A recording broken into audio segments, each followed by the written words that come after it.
Olá, bem-vindos a mais esta aula de filosofia. Sou o professor Isaías e hoje nós vamos trabalhar com a filosofia contemporânea. E dentro dessa filosofia contemporânea, nós vamos trabalhar com o existencialismo, essa corrente filosófica que foi muito importante no século XIX e no século XX. Então, para começar, nós temos aí uma definição de existencialismo.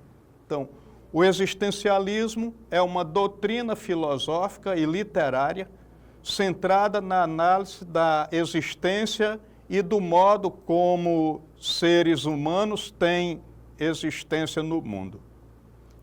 Então, visa encontrar o sentido da vida através da liberdade incondicional, escolha e responsabilidade pessoal. Então, fundamentalmente, esse é o existencialismo. Então, ele vai primar por aquela atitude humana, sem esperar muito pelo sagrado, mesmo quando se trata do existencialismo cristão. Então, nós temos agora algumas figuras do existencialismo. Temos, do ponto de vista do existencialismo cristão, figuras como Søren Kierkegaard, Karl Jaspers, Karl Barth e Gabriel Marcel. Teóricos do existencialismo ateu, nós temos Friedrich Nietzsche, Jean-Paul Sartre, Martin Heidegger, Albert Camus e Simone de Beauvoir. Então, esses filósofos, principalmente esses quatro que temos a imagem deles aí, a gente vai tratar de uma forma um tanto quanto mais detalhada. Então, para começar, nós precisamos fazer um contraponto entre o existencialismo cristão e o existencialismo ateu. Nós temos aí, mais uma vez, as figuras que representam, tanto num quadro quanto no outro.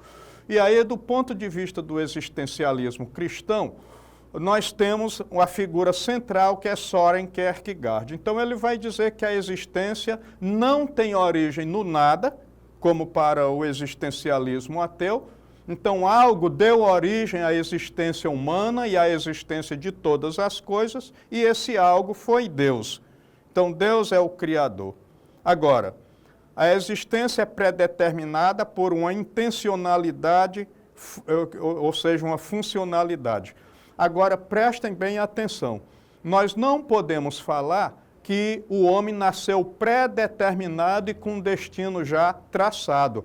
O homem vai fazendo escolhas. Então, Deus tem um propósito para o homem que é o bem e que é a felicidade. Então, esses são os propósitos finais. A prática do bem para chegar à felicidade. Agora, dentro de tudo isso, até chegar a essa felicidade, nós temos as nossas atitudes, as nossas ações, que podem ser ações morais ou imorais. Se nós tivermos ações morais, é claro que nós estaremos destinados à felicidade. Se as nossas ações forem imorais, provavelmente nós não estamos no caminho da felicidade. Agora, por outro lado, o existencialismo ateu vai ser um pouco mais claro no que diz. As pessoas são responsáveis pelas suas próprias ações. O homem é um projeto em construção e o único juiz de si mesmo. Agora, cada pessoa é aquilo em que se torna mediante aquilo que faz. Então, se você perguntar para o Sócrates o que é o homem, o Sócrates diria o seguinte: o homem é um ser dotado de uma natureza racional voltada para o bem. Se você perguntar para o Platão o que é o homem, Platão responderá: o homem é um ser racional composto de corpo e alma. Se perguntar para Santo Agostinho o que é o homem, ele vai dizer: o homem é um ser racional composto de corpo e alma, criado à imagem e semelhança de Deus. Se perguntar, você fizer essa pergunta para Sartre, o que ele vai responder? Ele vai dizer: o homem é o que ele decide ser. O homem não nasceu pronto e acabado, portanto, nós não temos uma definição do homem. Cada homem vai ser aquilo que ele faz, aquilo que ele pensa, aquilo que ele leva como projeto de vida. O homem é um projeto de vida em construção. Então, agora, nós temos o Søren Kierkegaard, ele é considerado o pai do existencialismo no século XIX.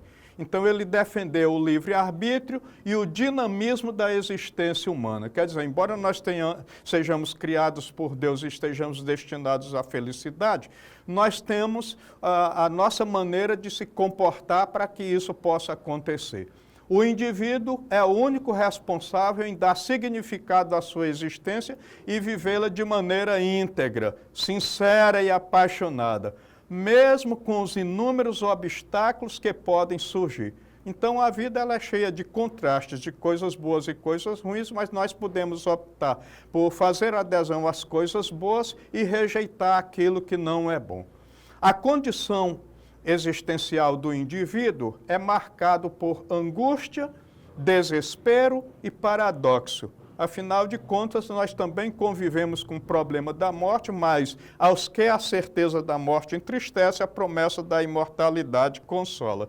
Agora, nós temos 3 dimensões da nossa vida. E nós devemos fazer a escolha em qual delas a gente quer viver. Temos a dimensão estética, a dimensão ética e a religiosa. Vale lembrar que quando a gente faz a escolha de uma, a gente não refuta as outras. Em parte, a gente vai priorizar mais um modo de vida do que outro. Eu posso, por exemplo, escolher a dimensão ética, mas eu posso pintar o meu cabelo para ficar mais bonito, então a dimensão estética. E eu posso também ter uma religião e uma crença, nada impede. Agora, a oração não serve para mudar o coração de Deus, mas a natureza de quem ora. Então, muitas vezes nós oramos a Deus pedindo uma coisa, uma bênção para a nossa vida, e muitas vezes a resposta não vem. Mas aí a gente tem aquela atitude de benevolência e de aceitação para que a gente se conforme com aquilo que a gente não pode mudar, com aquilo que a gente não pode transformar. Então, a natureza do homem é transformada em parte pela sua oração, que a sua oração é um modo de se comportar. Agora, nós temos a corrente do existencialismo ateu e nós vamos ter Jean Paul Sartre como seu maior representante. Agora, esse existencialismo, ele vai dizer que é um humanismo. Então, estamos condenados a ser livres, responsáveis por nossas ações. O homem só não é livre para abrir mão da própria liberdade. Para todas as outras coisas, o homem é livre.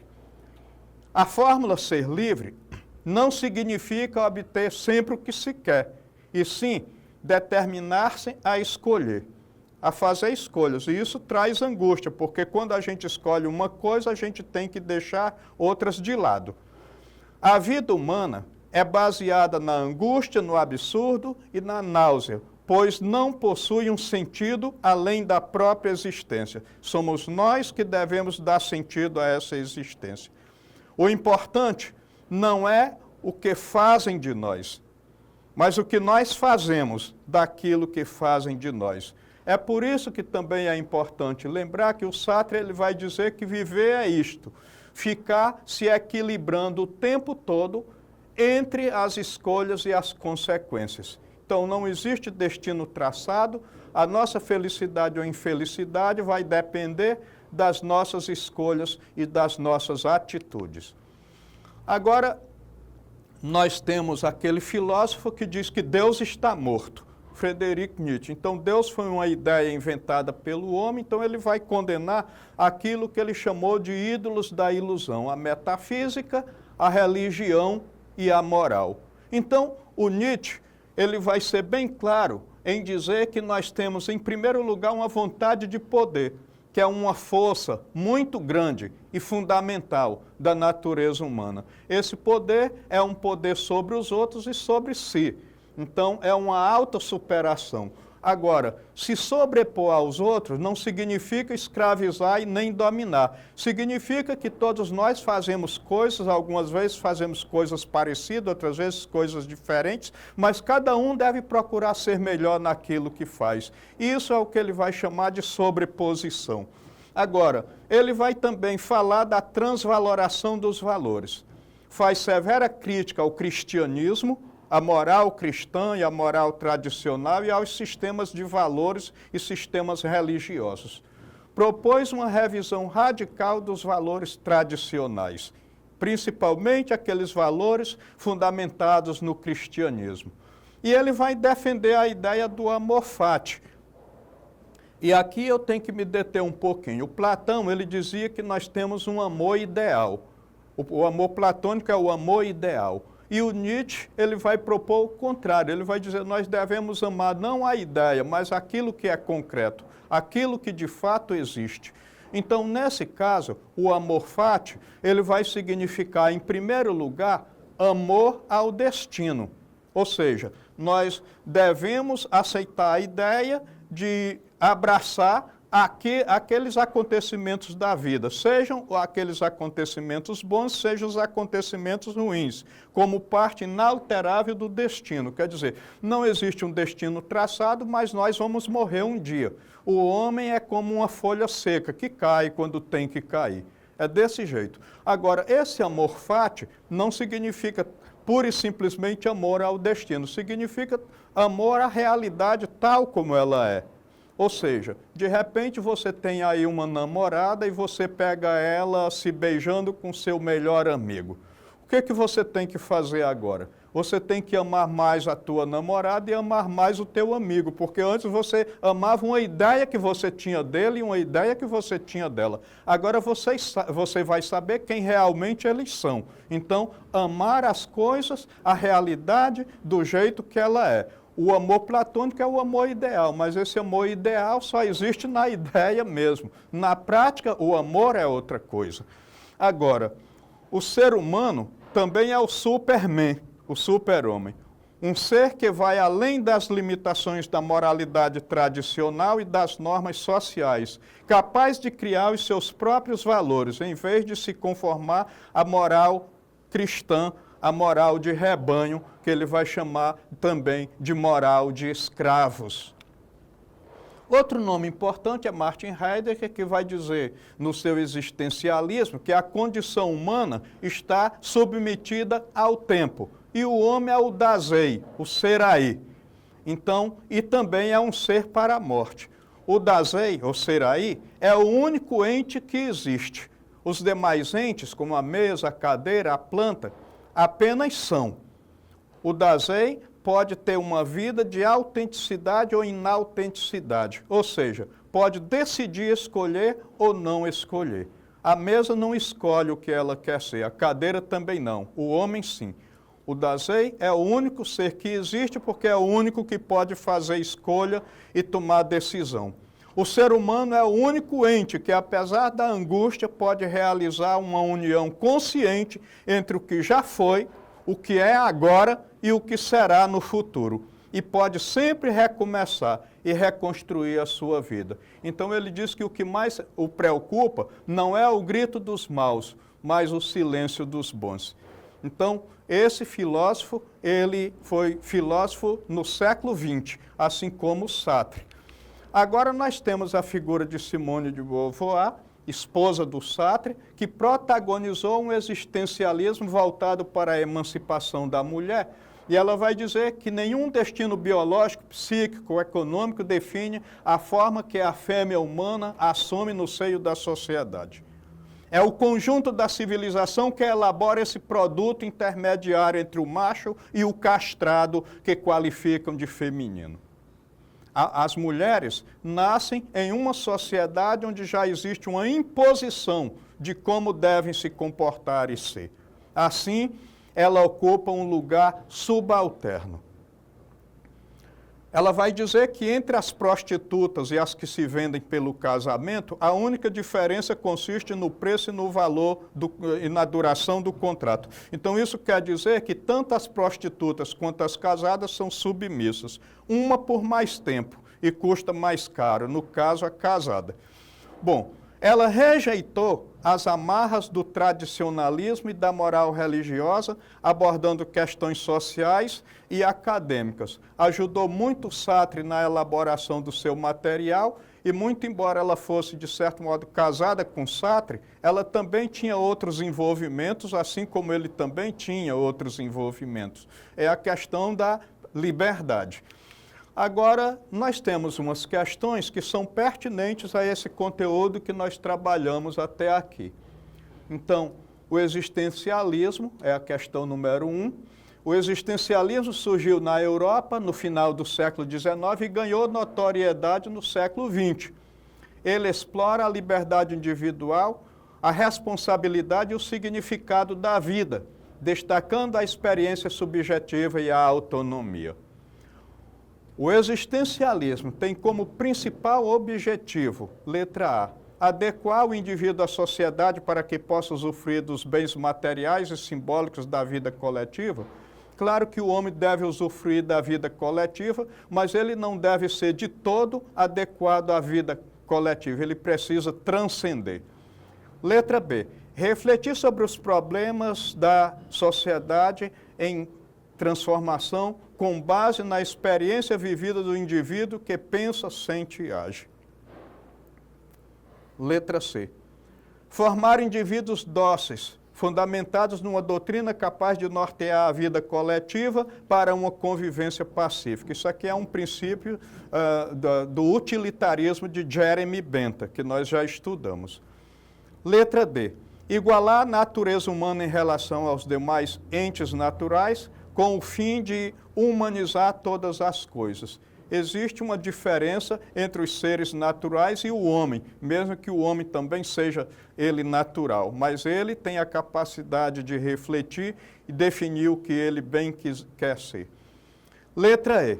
Estabelecer o homem como a medida de todas as coisas, capaz de dar ao mundo um valor definitivo. Essa história do homem como a medida de todas as coisas remete a Protágoras, na antiguidade, que dizia que o homem era a medida de todas as coisas, adotando um relativismo moral. Então, a resposta correta é a letra B. Refletir sobre os problemas de uma sociedade em transformação com base na experiência vivida do indivíduo que pensa, sente e age. Questão número 2. O existencialismo de Jean-Paul Sartre baseia-se na ação e na responsabilidade e tem como postulado básico que a existência precede a essência. Sartre acreditava que o homem é lançado ao mundo de forma livre e que cabe a ele constituir-se a si próprio.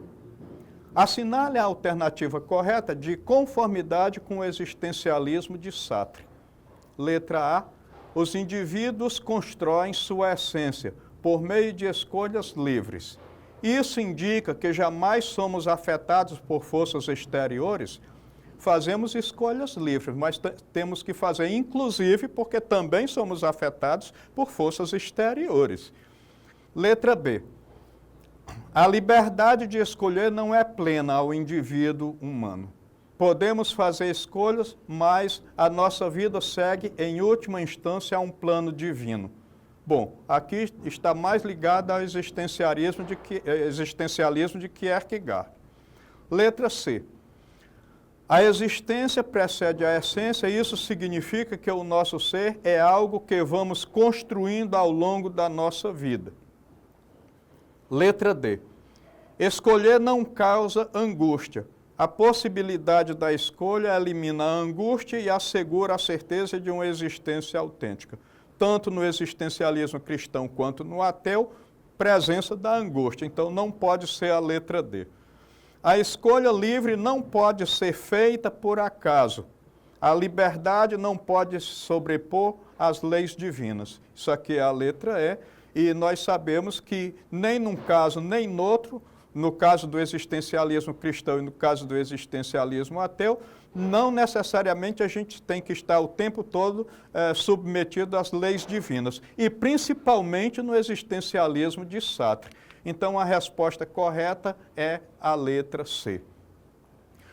Então, assim nós trabalhamos o nosso existencialismo. Eu espero que todos tenham gostado. Faço o convite para que estejam atentos à nossa próxima aula, que será sobre as áreas da filosofia.